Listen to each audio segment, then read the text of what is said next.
Well, you really screwed up this time, didn't you? You found a gnarly deal on a beautiful home that almost seemed too good to be true, and you jumped at it. And now that you're all moved in, you've started to notice some anomalies. You know the type, the spooky dooky anomalies of the supernatural persuasion. Bumps in the night, doors opening and closing by themselves, auditory hallucinations of voices and whispers. It's more common than you may think, but not everyone realizes the danger. These signs could be proof that some forsaken lost souls inhabit your property. Maybe the previous grandmother self-immolated in the attic. Maybe dear old dad went suddenly insane and repainted the house with the blood of his children. Or mom tried seducing demons in the basement. If this sounds even vaguely familiar to you, and you're looking to the good old internet for help, then you've come to the right place. You see, I have this friend. Well, had this friend named Nathan. A couple months back, Nathan found a house for sale in southern Georgia.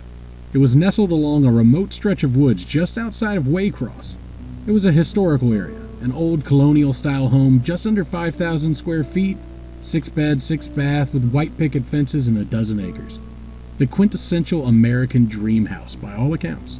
The price was unbelievably low, but after Nathan contacted the real estate agent, he found that the price that he had seen listed was indeed the price that was being asked. For most people, I imagine this would have raised some pretty big red flags. But Nathan was an idiot. The confident type of idiot that believed machismo is substantial for conquering all of life's obstacles. I know it's not kind to speak ill of the dead like that. Spoiler alert. But I'm just trying to give an accurate portrayal of the kind of person Nathan was. You know, the alpha male who hits on your girlfriend, lives at the gym, and probably spanks his meat to his own selfies. For people like Nathan, friend is really just another word for ego reinforcer. He was cocky and often let pride get the better of him. His wife Janelle was actually my ex-girlfriend from a while back. Bit of a skank, but practically a supermodel. They had 2 kids, Natalie and Mason, who were both spoiled brats. Again, I'm just trying to give an honest perspective of them in hopes that we may all learn something from what happened. You see, what happened to Nathan, which I'll get into later, was something which I believe could have easily been avoided if only he had followed a few simple instructions. After the funeral, I got to pondering on the matter and realized what we all really need is a set of rules to follow if you believe your house is haunted. Let's begin. Rule number 1. When looking to purchase or rent a house, always ask for the history. Odds are if the house is being offered at way below market value, then there's a very good reason for it being that way. Nathan didn't do this, and thought that the undermarket price was simply the universe handing him something he didn't really earn as it often seemed to do. Nathan jumped at the offer, and within a few weeks, he and his family were approved to begin moving in. I volunteered to help them move in, and I'll be honest, the house was absolutely gorgeous. Things were great for them at first, but Nathan soon started noticing some odd occurrences. It started with his knocking sound. That seemed to reverberate all over the home at odd hours. He said he could never seem to pinpoint where it was coming from, and it never seemed to originate from the same place twice. Eventually, he just chalked it up to the house settling, but that was just the beginning. Rule number 2. Trust your gut. Your home is the last place you should feel uncomfortable. If you get that inkling of discomfort in the back of your mind that never seems to fully dissipate, pay attention to it. It's probably your subconscious trying to warn you. Nathan tried ignoring these sounds, told his wife that it was just normal or the wind, and comforted his children when they felt scared. He had 2 dogs, Rusty and Sailor, both of them black labs, and both seemed to become very anxious after moving in. Nathan did his best to get medication to help the dogs relax, but it didn't seem to help much. That brings us to rule number 3. Along with your gut, you should also trust your pets. Animals have instincts far greater than humans. It's been said that man is the only creature who will sense danger and still wander into it. Animals have a sense for the supernatural, dogs and cats in particular. If you find them growling at what appears to be nothing, or constantly staring into specific areas of the house, then pay attention to that. Odds are they can see something you can't. Nathan told me that Rusty, the older of the two dogs, would pace the hall each night for hours. He said it was like he was standing guard over something. On more than one occasion, Rusty suddenly burst into a ferocious bout of barking and snarling. Nathan would come out into the hall, but never found anything. He grew concerned for Rusty and took him to the vet, but the vet confirmed he was in good health. Meanwhile, Sailor, the younger dog, slept at the side of Mason's bed each and every night. The poor boy soon developed crippling nightmares that would torment him relentlessly, and Sailor seemed to sense it. Each time Mason would wake up screaming, Sailor would be there to try and comfort him. And that segues perfectly into our next rule. Rule number 4. Beware the nightmares. Young children are similar to animals in the way that they seem more perceptive to things that adults aren't. This one can be difficult because there are many root causes of nightmares and things like anxiety, depression, and other mental illnesses. The telltale sign is whether your child suddenly develops them soon after entering the home. Poor Mason had absolutely horrific dreams night after night, and he would be tormented by them. He often spoke of the blurry man that came to him while he slept and whispered terrible things. He even said that sometimes he would see the blurry man while he was awake, but never more than a quick glimpse, and always in the shadows or outside in the woods. Nathan and his wife worried that perhaps Mason was schizophrenic, but multiple doctors confirmed this wasn't the case. They tried giving Mason sleeping pills, various supplements, and burned incense to help him sleep more peacefully. It worked for a while, until Natalie started having them too. Rule number 5. Try to determine what kind of spirit you're dealing with. If you see flashes of a small child running through the halls at night, or orbs spiraling in the air, then odds are your ethereal neighbor is rather benign. Some people even discover they rather enjoy life with a spectral roommate, and find their antics to be rather interesting. Most believe that spirits who pass away before completing what their soul desired will become stuck in a sort of purgatory. Many are scared, confused, and angry, but some, primarily young children, seem to be almost jubilant at times. Most of these are unnerving, but altogether harmless. But then there are the other spirits. Rule number 6. If you or any member of your family develop inexplicable bruises, cuts, or lesions, then do not take them lightly. This should be a massive red flag and is a very bad sign. If you feel as though you're being attacked as you sleep and wake up with unexplained scratches or wounds, then just get the hell out of the house. Honestly. A malevolent spirit capable of inflicting physical wounds is not something to be trifled with. Odds are it's a demon, and honestly, that's best case scenario. There are other non-Abrahamic related entities that could be possible as well. They are very rare, but if encountered, well, I'm afraid even my handy set of rules won't be enough to stop them. Natalie and Mason suffered multiple scratch marks, wounds, and even a few bruises that almost looked like bite marks. Nathan's wife Janelle was also subjected to these attacks. The children's teachers at school began to notice and became quite worried for the children's safety. Obviously, their first thought was not paranormal, but rather that the children were being abused at home. Only when social services threatened to remove the children from his custody did Nathan finally agree to move them out of the house. Janelle and the kids moved in with their mother a couple hours away, and Nathan was left all alone with the dogs. Rule number 7. Let people know what's going on. Yes, I know the thought of admitting to a close friend that you believe your house is haunted may be a daunting one, but it's usually better than the alternatives. The modern world rarely takes these claims seriously. We put ghosts in video games and movies, but when someone actually claims to see one, we aren't so quick to believe them. Technology and science have led us to believe that we're safe. And that is our folly, but it's also a topic for a different day. This is yet another rule that Nathan did not abide. The worse that things got for him and his family, the more secluded he became. On numerous occasions, he phoned the police saying that he believed someone had broken in, but they never found any evidence of it. Eventually, they even put him on a blacklist and warned that any further contact would result in legal trouble. Rather than tell his parents or brother or any of his friends what was going on, he retreated into himself. He became fidgety and paranoid, at times refusing to return phone calls and texts from his loved ones. He just broke contact, and things only got worse. Rule 8 and 9 sort of belong in the same category, although one is a little more extreme than the other. Rule 8. If you suspect something is up, it doesn't hurt to perform a cleansing.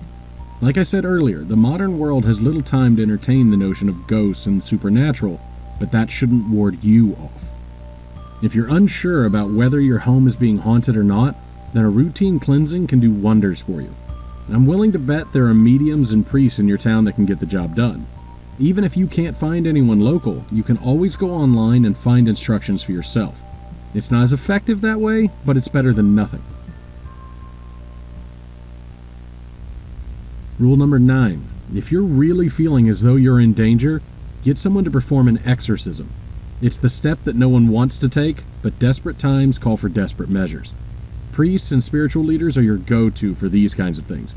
Even if you yourself are not religious, these people honestly do know how to help. There's some evidence that Nathan was attempting to do this, but it's unknown why exactly it didn't work out. Maybe he second-guessed himself and thought he could handle it, or maybe his ego took control once again. Nathan had been collecting evidence for a while and had amassed quite a stash of clues. He had audio recordings which relayed banging on the walls and footsteps in the attic. He took multiple videos, but none of them really showed anything except for the last one. But by that point, it was too late. In his journal, he also wrote that he experienced items in the house levitating on several occasions, but sadly he had no recorded proof of this. Rule number 10, the big one. Whatever you do, don't try to antagonize the spirit. This should really go without saying, but angrily challenging the spirit or daring it to manifest is a really bad idea. But as you may have guessed, Nathan and his unlimited stream of testosterone decided to do just that. He got really drunk one night and began ruminating on all that had been happening. Nathan was always a skeptic, but even he couldn't ignore the psychological impact on his family, whether it was imagined or not. He realized his relationships with his children and wife were being heavily strained, and his new house had become a place of hostility. This made Nathan very angry. So Nathan stood up and shouted at his empty house for the spirit to come forth and face him. He was met only with silence, and so he shouted again. Never once did the spirit answer his call. After a few more verbose challenges, he broke into a bout of laughter, probably believing himself to look ridiculous. Apparently, not everyone who was watching felt the same, though. Nathan managed to stumble into bed not long after, and was out cold within a couple minutes. Nathan had kept a security camera in his room in hopes of capturing proof, and that night he found something. At around 2:13 a.m., Nathan is seen beginning to stir in his sleep in the security video. He grunts and speaks briefly, but the words were unintelligible. Suddenly, his eyes sprung wide open in the bed and began glancing around the room. Nathan appeared to be struggling, but his body didn't move. It's believed that he was suffering an episode of sleep paralysis, which left him temporarily paralyzed. His eyes continued to dart rapidly around the room. Then something happened that no one who saw the video could explain. The bedroom door slowly rolled open, but the darkness of the hallway was all-consuming. Nathan's chest began frantically pumping up and down, and his eyes stretched wide open. Something was then seen moving in the hall. It could have been chalked up to a trick of the light at first, but then a hand was seen reaching through. It was gnarled and spindly, like the wretched malformed appendage from some abyssal denizen. The figure slowly sauntered through the doorway, its tall, dark silhouette nearly grazing the top of the doorframe. It had no definite features, appearing only as a hooded humanoid individual. No eyes or face, just a shadow corporealized from Nathan's deepest nightmares. Poor Nathan was heard mumbling and whimpering frantically, but in his paralyzed state he was unable to fight back or flee. He could do nothing but watch in absolute horror as the thing approached him. It stopped at the foot of his bed and just stared at him for about a minute. Suddenly the thing lashed out with its twisted hands, constricting like pythons around Nathan's throat. In his paralyzed state, he couldn't even struggle against his shrouded attacker. Within a minute, Nathan's chest stopped moving and his eyes fell still. The entity retracted its hands and just stared at him for about a minute. Then, as if taunting those who would see the footage, it looked directly into the camera. It whispered something again, but again it was too quiet to discern what it was.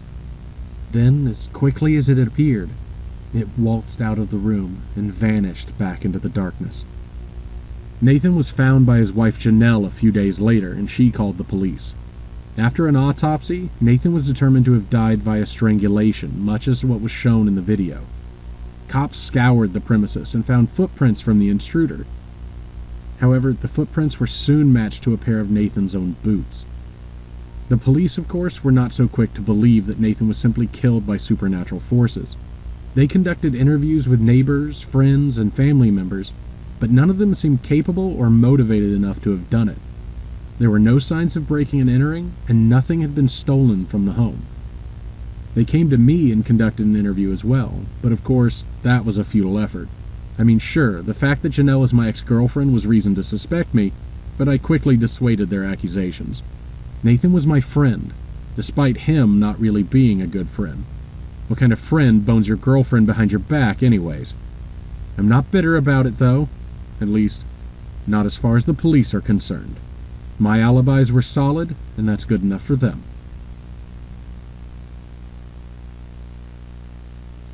This brings us to my final rule, rule number 11. Make sure you exhaust all other options before coming to the conclusion that your house is in fact haunted. If only Nathan had taken a little more time to investigate his home and himself more thoroughly, then maybe he'd still be alive today. Maybe he would have found the mini wireless speakers hidden in his attic to play the sounds of knocking. Maybe he would have found the patches in his air ducts that leaked mild doses of hallucinogenic drugs into his home. Maybe he would have detected the dog whistle alarm that caused his dogs to react so strangely. If he bothered to check himself, he may have found trace amounts of suxamethonium, a paralyzing toxin that once ingested will leave the person immobile, yet conscious to all pain. It would have been difficult to find, as even coroners don't normally test for these substances unless specifically requested. No matter how you really slice it, this entire ordeal really comes back to Nathan himself. If only he had been a better person and not constantly demeaned his peers at every turn. If only he hadn't been so stubborn and proud. If only he hadn't gone behind my back and boned my ex-girlfriend, thus ruining our future and sending me into the spiraling depths of crippling depression, then maybe I would have helped him. So you may be wondering, is this my confession? No, of course not. This is only my list of suggestions and rules for how things may have turned out differently for Nathan and his family. These are all hypothetical explanations and are in no way to be considered incriminating evidence to be used in court against me or anyone else for that matter. Besides, if this really was a confession, then that would make anyone who read it an accessory to murder, and we certainly wouldn't want that. I hope you can understand that, and I do hope that we can trust each other in this regard. After all, I have really good software for tracing IPs, and YouTube makes it incredibly easy to access them. We wouldn't want your house to become suddenly haunted now, would we?